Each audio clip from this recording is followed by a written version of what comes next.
demain au Stade Père Arafat de l'Aquitud de la 51e édition de la Coupe du Congo du football avec notamment la rencontre d'Idjak Santos. Dragon ne jouera pas ses préliminaires tandis que le club Renaissance sera opposé à Mboudi le week-end. La contribution de l'agriculture dans l'émergence de la République démocratique du Congo attire l'attention de la Banque mondiale et du Fonds monétaire international, dont les délégations ont fait le tour d'horizon avec le ministre Isidore Kaboumoué. Un député s'interpose en sapeur-pompier entre les communautés Nandé et Hutu de son électorat de Rutshuru au lendemain de la tension née de l'assassinat d'un opérateur économique Nandé par des insurgés d'une milice Hutu, qu'il soit donc entendu. Bienvenue à tous. Le député François Nzekouye a décidé de jouer les bons offices entre les communautés Nandé et Hutu de Rutshuru en proie dernièrement à des déchirures après l'assassinat d'un commerçant Nandé par des combattants Nyatura de l'ethnie Hutu. Tout est mis en œuvre par l'élu afin que les populations sœurs fument le calumet de la paix. Patrick Sialoua pour la correspondance. Les problèmes des fonds qui surgissent entre ces deux communautés, c'est de mon point de vue une guerre de leadership. La communauté Nandé est la plus importante, suivie de celle immédiatement des Hutus et d'autres communautés de la province. Et on a l'impression que les unes comme les autres cherchent à tout moment à prendre la première place. Mais je crois qu'actuellement, le problème est en train de s'envenimer davantage, comme vous venez de le dire, et des faits se multiplient. Le premier fait que j'ai remarqué, c'est dans le groupement de Binza à Rutshuru, où il y a des conflits entre Nandé et Hutu, liés principalement à une présence de milices et des deux parts, de Nandé comme de Hutu, qui ne s'acceptent pas. De deux, nous devons, partout où nous sommes, respecter l'autorité coutumière. Que ce soit à Lubero, à Rutshuru, à Beni ou ailleurs, la terre, chez nous, a été une question qui est gérée par l'autorité coutumière. Et dans les Boucha, il y a un Mwami. Il s'appelle Dieudonné Ndézé. Il doit être respecté par toutes les communautés. Ndézé n'est pas Mwami de Bahutu. Il est Mwami de Boucha, ça veut dire Mwami de toutes les communautés vivant dans les Boucha. J'ai étudié à Beni, j'ai été commandant de l'école à Luanzururu, une école à 99% Nandé. Moi je suis Hutu, mes collègues Nandé m'ont accepté pour les diriger. Et donc nous devons vivre ça, nous devons continuer avec cet esprit où un Nandé peut venir vivre à Rutshuru et même diriger les gens à Rutshuru.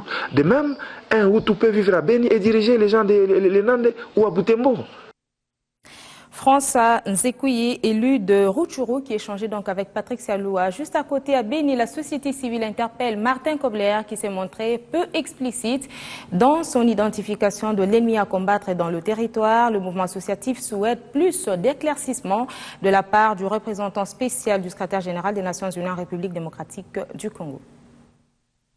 C'est dans un rapport sur la perception des forces vives au Nord Kivu, sur la mission des maintien de la paix et d'appui politique de la mission de l'Organisation des Nations Unies en RDC que les forces vives au Nord Kivu ont exprimé leur consternation. Pour Tomadake Mouiti Luanda Mustafa, président de la société civile du Nord Kivu, les auteurs de massacres à Beni doivent être identifiés pour mener à bon les opérations militaires. On a fait allusion à la déclaration de l'autorité du responsable numéro 1 de la MOCO qui a donné un signal dangereux en disant que jusque-là, ceux qui ont tué ne sont toujours pas identifiés. Et il est pour nous surprenant de voir le numéro 1 de la MONUSCO ne pas reconnaître que ceux qui sont en train de tuer à Beni sont constitués de tels ou de tels. Puisque chez nous, il y a un adage qui dit que lorsque vous allez chasser dans la brousse, ne sachant pas l'animal que vous chassez, vous allez tuer ce qu'on appelle les tatirotiro et les mbacha.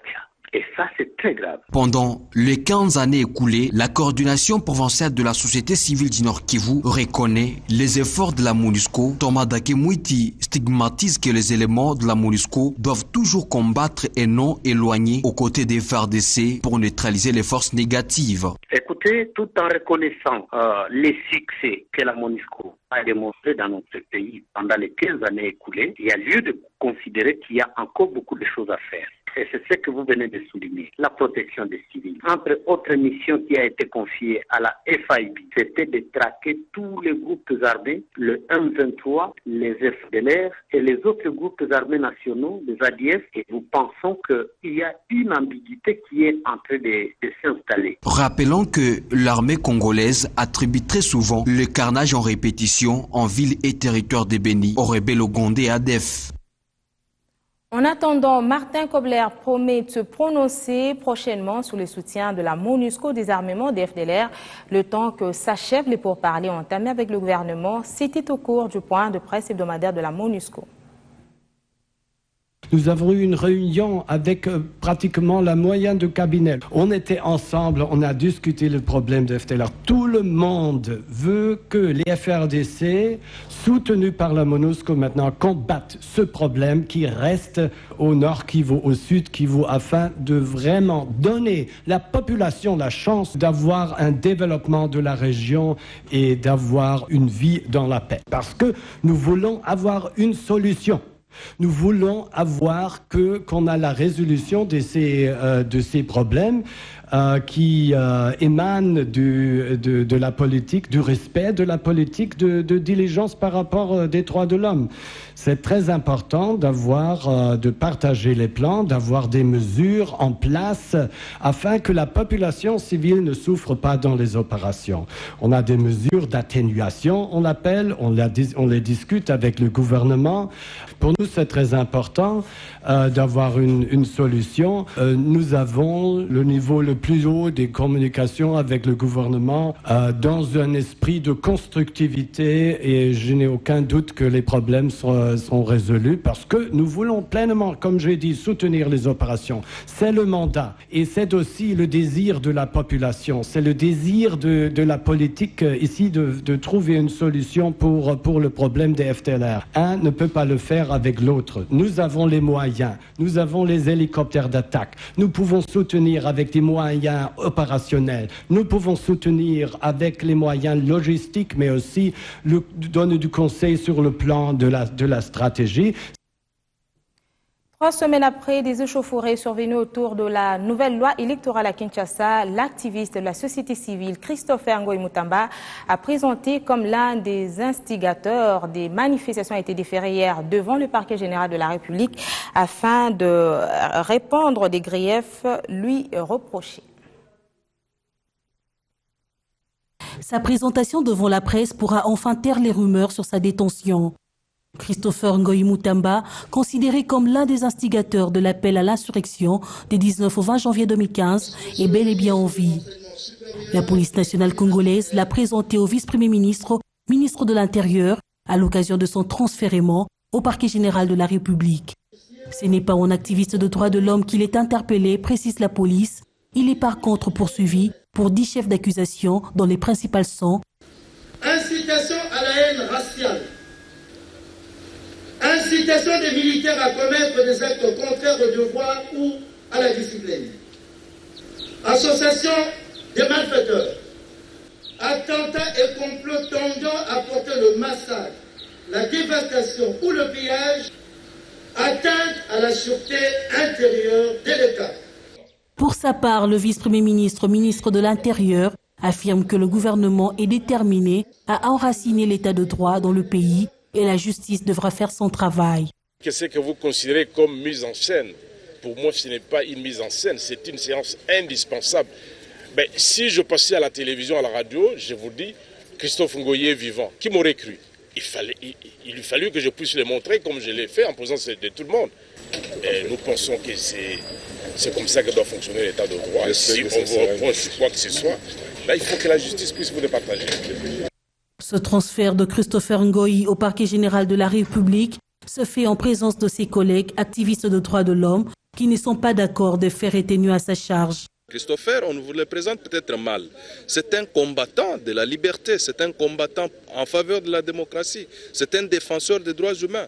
Nous disons que la justice congolaise est mise à l'épreuve dans le cadre de ce dossier. Si elle va mal le gérer, nous allons lui retirer totalement notre confiance. Je suis content de me retrouver devant la justice. Je crois que je vais faire valoir mes droits devant mes avocats. Christopher Ngoyi Mutamba est accusé d'avoir participé au jet répété des tracts, diffusion des SMS, manipulation des médias, instrumentalisation des réseaux sociaux, intoxication par les billets d'Internet fixe ou Internet mobile, de faire partie des organisations des manifestations des rues des 19 et 20 janvier 2015 dont le but était de renverser les institutions de la République.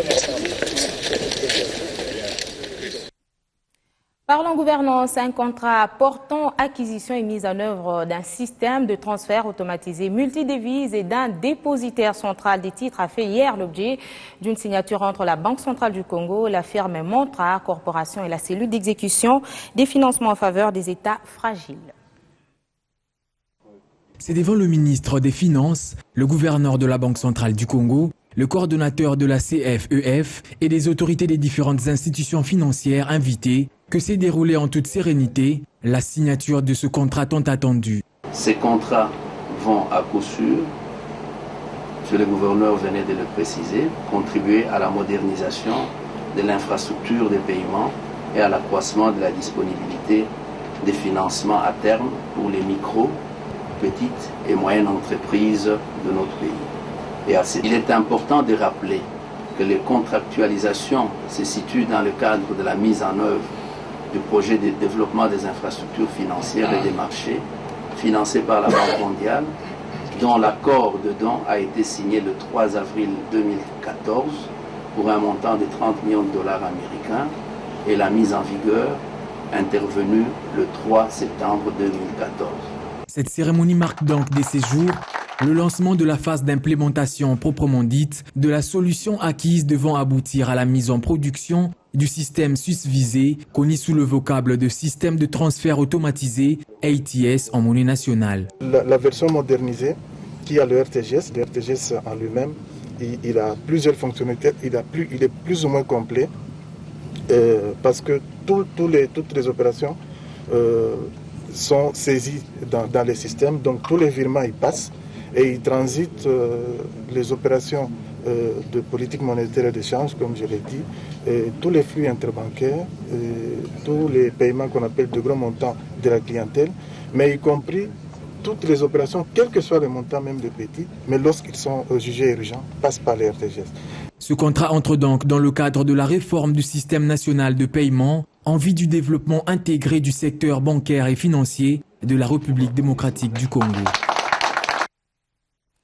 Financement encore, des représentants des institutions de Bretton Woods ont franchi hier le portail du ministère de l'Agriculture, Pêche et Élevage en vue de voir comment ils peuvent apporter leur expertise et accompagner Isidore Kabouemou dans la relance de son secteur. On a fait un tour d'horizon des activités d'appui que la Banque mondiale apporte au secteur agricole au Congo. On a discuté de programmes existants et on a discuté aussi d'un apport côté Banque mondiale pour le développement de parcs agro-industriels.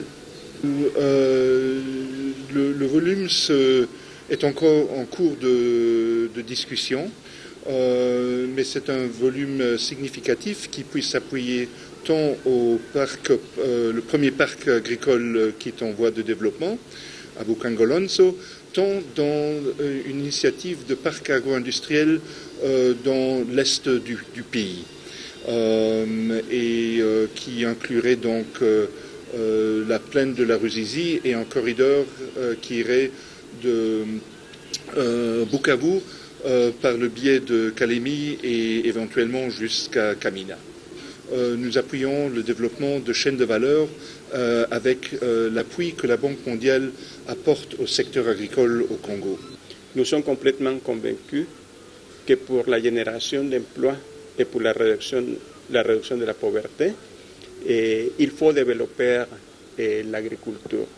Nous avons parlé aussi que cette potentialité que vous avez, dans le futur, ça vous donne une position stratégique au niveau international, parce que si d'ici à 10, 15, 20 ans, vous devenez un pays avec une grande puissance agricole, et vous pourrez nourrir la planète avec toutes les potentialités que vous avez. Dans le secteur des transports, la circulation par moto dans la ville de Kinshasa pose des couacs en termes du port du casque non respecté par les conducteurs et du coup, les passagers sont eux aussi à leur tour exposés. Dans les milliers de motards à Kinshasa, le port de casque de sécurité semble être facultatif, et c'est en dépit de l'obligation de ce dispositif par les autorités urbaines. S'agit-il d'une sourde oreille ou d'une volonté délibérée d'enfreindre la loi? Les taximens moto évoquent pourtant d'autres raisons. La faute ne revient toujours pas aux motards. Il y a des clients qui ne veulent pas porter des casques, qui les trouvent moins hygiéniques. Nous avons des casques, mais nous ne les portons pas parce qu'il fait très chaud et nos clients n'en veulent pas. Ces casques nous empêchent d'entendre quand on nous appelle et il fait très chaud ici. Outre la question du port de casque de sécurité, il a été également interdit d'embarquer plus d'un passager sur les taxis-motos. Mais les concernés justifient ces pratiques par le besoin de gagner plus. Pour cette ligne, les clients payent 200 francs. Si nous prenons une personne par course, combien allons-nous gagner? La course pour un client revient à 200 francs. Alors nous prenons 2 personnes pour gagner 400 francs par course.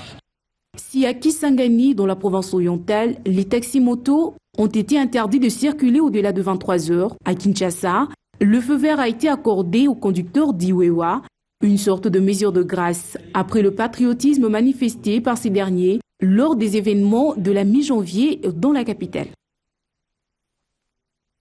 Repartons en province au Kasaï occidental. Cette fois-ci, le gouverneur Alex Kandemou Pompa a effectué une descente sur le site du barrage de Katende destiné à électrifier le 2 Kasaï en vue de se rendre compte de l'avancement des travaux exécutés par la firme indienne Angélique Contractor.